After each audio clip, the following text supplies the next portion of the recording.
তার হাসি দেখলে মনে হয় এই সহজ সরল ব্যক্তির দ্বারা কোনো কিছুই সম্ভব নয়।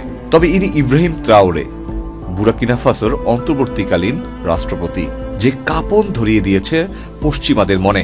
মাত্র 34 বছর বয়সে 2022 সালে এক সামরিক অভ্যুত্থানের মাধ্যমে ক্ষমতায় আসলেও বর্তমানে সবার আলোচনার কেন্দ্রবিন্দুতে এই ইব্রাহিম।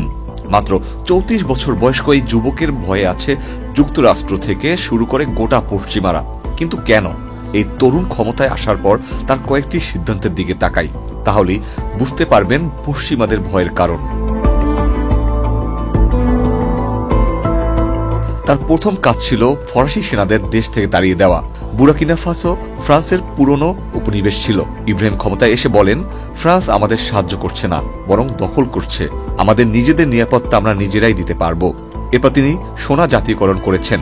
পাঠাও চলো দেশি ভাইবে, চলবে 14 থেকে 31 মে পর্যন্ত।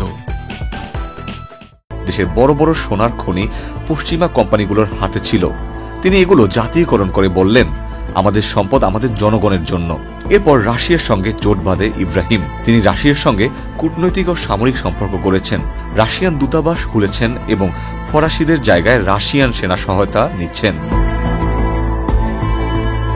এই সকল সিদ্ধান্তগুলোই যেন চোখের কাঁটা হয়ে দাঁড়িয়েছে পশ্চিমাদের জন্য।